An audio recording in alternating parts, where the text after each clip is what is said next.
Already 1 to 60 question. ये जो हमारा टेस्ट है टोटल इकोनॉमिक्स से रिलेटेड है। हमारे यहाँ मोटिव होता है कि हम यहाँ पे क्वेश्चंस को डिस्कस करें और हम ये देखेंगे हमारे कितने नंबर आ रहे हैं। इन 10 क्वेश्चन में से हमें कितने क्वेश्चन कर पा रहे हैं, 5, 6, 7, 8 या 2, 3। अगर हमारे नंबर 6 से कम आ रहे हैं तो हमें पढ़ने की ज़रूरत है, अगर हमारे 6 या 7 आ रहे हैं तो कंफर्टेबल है। तो क्वेश्चन नंबर 61 में चलते हैं। Consider the following statement. Factory act 1881 rule that no children below the age of 14 years could be employed in a factory. कि 1881 एक्ट आया था फैक्ट्री एक्ट, उसमें ये था कि 14 साल से कम बच्चे फैक्ट्री में काम नहीं करेंगे। क्या सही है गलत है? गलत है। ये 14 साल नहीं 7 साल से, कि 7 ईयर से बच्चे कम नहीं हो सकते, 7 साल तक के बच्चे फैक्ट्री में काम नहीं करेंगे। तो ये क्वेश्चन फर्स्ट हमारा गलत हो गया। दूसरी हमारे पास full time factory inspectors was appointed under the factory act 1911।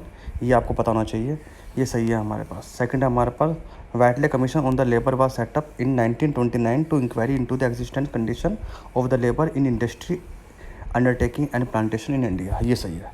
तो वैटले कमीशन हमारे किससे रिलेटेड था? लेबर लॉ से। तो आप इसको ऐसे याद कर सकते हो। तो उसका आंसर हुआ 2 और 3 सही हुआ, फर्स्ट हमारा गलत हुआ। तो आंसर है ओनली 2 और 3।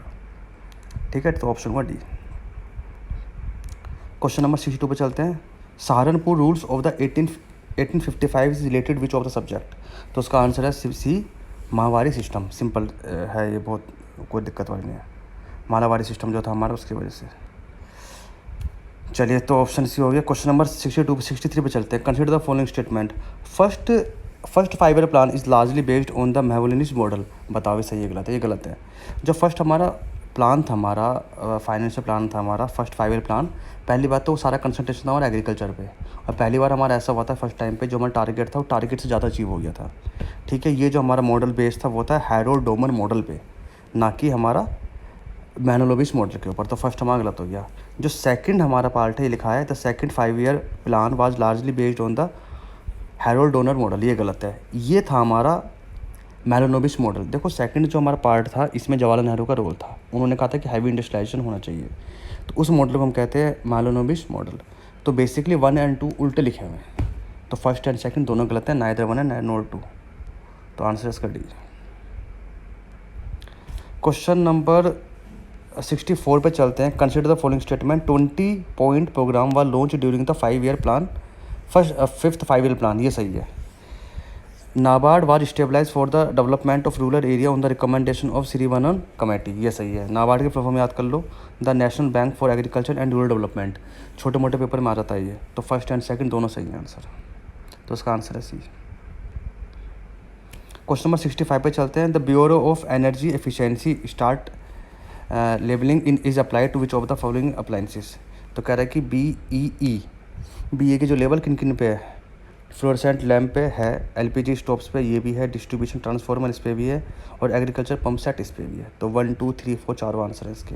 ये करंट अफेयर से आपको देखना पड़ेगा इसका आंसर। तो 1, 2, 3, 4 आंसर है डी। 66 पे चलते हैं। Online portal ensure. अभी कुछ टाइम न्यूज़ में चल रहा था। ऑनलाइन पोर्टल इंश्योर क्या था? वो है एनिमल हस्बेंड्री से रिलेटेड है। ठीक है जी। Union ministry of the agriculture and farmer welfare launch portal insure. National livestock mission EDEC developed by NABARD and adopted operated under the department of animal husbandry dairy fisheries. ये याद कर लो, important है। चलिए आगे बढ़ते हैं।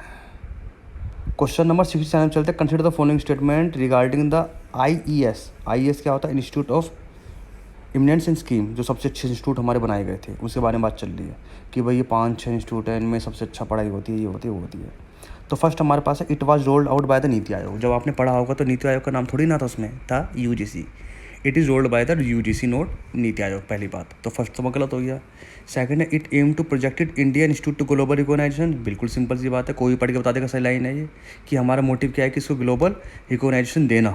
तो सही है। Selected institute under the scheme will enjoy the complete academic and administrative autonomy. ये भी सही है कि जो इसमें इंस्टीट्यूट आए थे वो अपनी कंप्लीट ऑटोनॉमी और एकेडमी को एंजॉय करेंगे। तो सेकंड एंड थर्ड सही है इसका, फर्स्ट गलत है। तो आंसर है इसका सी।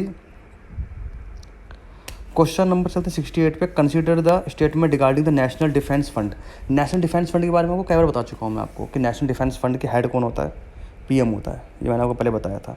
तो पढ़ते हैं। It is administrated by the executive committee with the CMA chairperson. बिल्कुल सही है। The fund is entirely depend upon the voluntary contribution from the public, does not get any budgetary support. बिल्कुल सही, फर्स्ट एंड सेकंड आंसर हो गए NDF के लिए on both 1 and 2। अब मान लो एक क्वेश्चन है, चलो ये पढ़ते हैं। क्वेश्चन 69 पढ़ते हैं, सेकंड लास्ट है।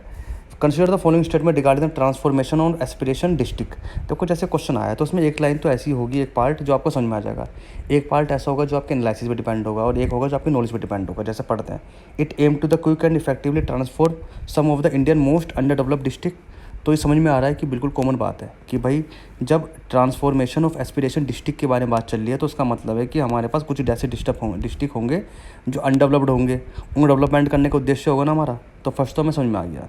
सेकंड पार्ट है वो नॉलेज के बेस पे, it aim to develop around the 500 district under the developed district by 2020। पहला कि 500 डिस्ट्रिक्ट कंप्लीट करना है। अब ये आपका नॉलेज के ऊपर बेस है। पहले तो आपने दिमाग लगा कह दिया कि हाँ जी सही है। सेकंड में क्या है कि आपकी नॉलेज के ऊपर बेस होगा, अगर आपको पता होगी नॉलेज तो होगा, नहीं तो नहीं होगा। ये गलत है, 112 डिस्ट्रिक्ट है ना कि 500 डिस्ट्रिक्ट है, तो सेकंड नंबर गलत हुआ।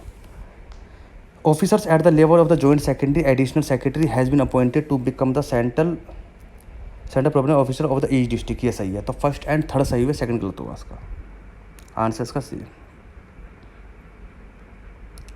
क्वेश्चन नंबर 70 पे चलते हैं। Amended technology upgradation fund scheme ATUFS sometime in the news is regarding which of sector, textile sector. तो आंसर इसका ए। ठीक है, आप पढ़ते हैं। It is a credit linked sector scheme. There is a provision of the one-time capital subsidy for eligible benchmarked machinery at the rate of the 15% of the garmenting and technical textile segment with a cap of 30 crore rupees at the rate of the 10% of the weaving and process jute silk handlooms segment with a cap of the rupees 20 crore. देखो क्या होता है कि जैसे इस तरह question paper में आते हैं तो जनरली ये जो लिखा हुआ है सारा इंग्लिश में इतना सारा, इसकी आपको ज़रूरत नहीं पड़ेगी। आपको ये पता होना चाहिए कि पहले ATUF किससे रिलेटेड है, इससे काम हो जाएगा आपका। पर लेकिन क्या होता है कि हम ना फालतू चीज़ बहुत पढ़ते हैं और मेन चीज़ भूल जाते हैं, क्योंकि इस तरह की चीज़ें बहुत आती हैं। तो ये स्कीम किससे रिलेटेड है, कौन स्टार्ट कर रहा है और क्या इसका मेन मुद्दा है, इतने से काम खत्म हो जाता है। बजाय आप पूरी पिक्चर याद करने के अलावा आप इसके मेन पॉइंट याद करो। Amendment of technology upgradation fund scheme किससे रिलेटेड है, पहली बात है टेक्सटाइल से रिलेटेड स्कीम है, तो आंसर आप खत्म। Thank you for the watching.